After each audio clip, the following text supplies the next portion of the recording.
ஓம்களுக்கு வணக்கம். நான் உங்கள் ஸ்ரீதர்.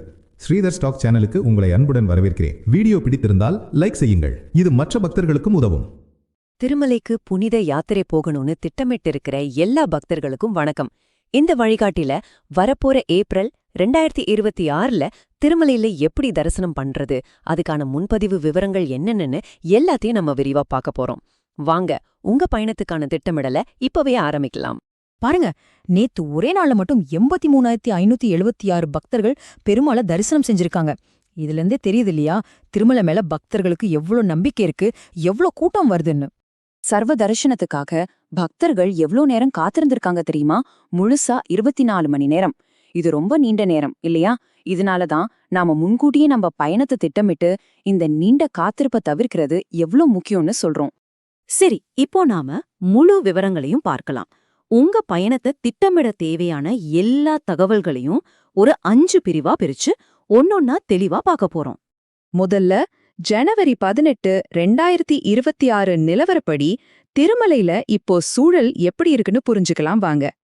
நீங்களே பாக்குறீங்க, பக்தர்களோட கூட்டம் ரொம்ப அதிகமா இருக்கு. இதனால இலவச தர்ஷன டோக்கன்கள் ரொம்ப சீக்கிரமாவே முடிஞ்சிருது. அதனால நீங்க முன்கூட்டியே திட்டமிட்டு போறதுதான் ரொம்ப நல்லது. இப்போ ஏப்ரல் 2026 மாசத்துல உங்க பயணத்தை எப்படி திட்டமிடலாங்கிற முன்பதிவு விவரங்களை பார்க்கலாம். இது உங்க தரிசனத்தை இன்னும் சுலபமாக்கும். முன்பதிவு தேதிகளை பார்க்கறதுக்கு முன்னாடி எலக்ட்ரானிக் லக்கி டிப் முறைய பத்தி நாம தெரிஞ்சுக்கணும். சுப்ரபாதம், தோமால மாதிரி ரொம்ப குறைவான டிக்கெட் இருக்கிற சேவைகளுக்கு ஆன்லைன்ல பதிவு செய்யறவங்கள இருந்து குலுக்கல் முறையில தேர்ந்தெடுப்பாங்க. அதுதான் இந்த சிஸ்டம்.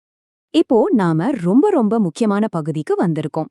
தேவஸ்தானம் ஏப்ரல் மாசத்துக்கான முழு முன்பதிவு அட்டவணையும் வெளியிட்டுட்டாங்க. இதோ அந்த விவரங்கள். இந்த காலவரிசைய பாருங்க. உங்க ஏப்ரல் மாச பயணத்துக்காக ஜனவரியில என்னென்ன தேதியில புக் பண்ணணும்னு எல்லா முக்கிய தேதிகளும் ஒரே இடத்துல இருக்கு. ரொம்ப வசதியா இருக்கு இல்லையா? சுப்ரபாதம், தோமாலே மாதிரி சேவைகளுக்கு லக்கி டிப்ல கலந்துக்கணுமா? அப்போ ஜனவரி 19ஆம் தேதி ஆன்லைன்ல பதிவு பண்ணிடுங்க. குழுக்கள்ல உங்க பேர் தேர்ந்தெடுக்கப்பட்டா ஜனவரி 23க்குள்ள பணத்தை கட்டி கன்ஃபார்ம் பண்ணிடணும். அடுத்ததா ஜனவரி 22ஆம் தேதி கல்யாணோற்சவம் போன்ற ஆர்ஜித சேவைகளுக்கும் ஆன்லைன் சேவைகளுக்கான டிக்கெட்டுகள் இந்த குறிப்பிட்ட நேரத்துல வெளியிடப்படும். ஆர்ஜித சேவைகள்னா நாம கட்டணம் செலுத்தி செய்யற சிறப்பு பூஜைகள். ஜனவரி 23ஆம் தேதிய ரொம்ப கவனமா உங்க கேலண்டர்ல குறிச்சு வச்சுக்கோங்க.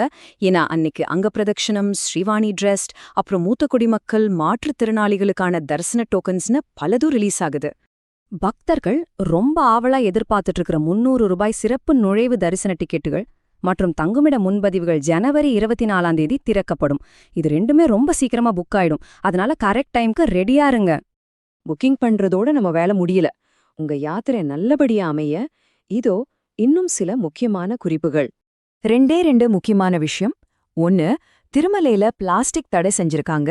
அதனால மறக்காம நீங்க மறுபடியும் பயன்படுத்தக்கூடிய தண்ணீர் பாட்டில்களை எடுத்துட்டு போங்க. 2, ரத சப்தமி வர்றதால ஜனவரி 24, 25, 26 ஆகிய தேதிகள்ல சர்வதர்ஷன் டோக்கன்கள் கொடுக்கப்படாது. இது கவனத்துல வச்சுக்கோங்க. இப்போ நாம ஒரு மிக முக்கியமான விஷயத்த பத்தி பேச போறோம். அது என்னன்னா, தேவையில்லாத தவறான தகவல்களையும் வதந்திகளையும் நம்பாம இருக்கிறது தான். இப்போ ஆன்லைன்ல ஒரு வதந்தி பரவிட்டு இருக்கு.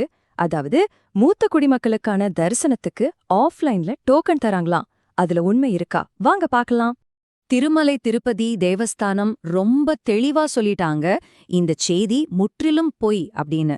அதனால தயவு செஞ்சு இந்த மாதிரி வதந்திகளை யாரும் நம்பாதீங்க.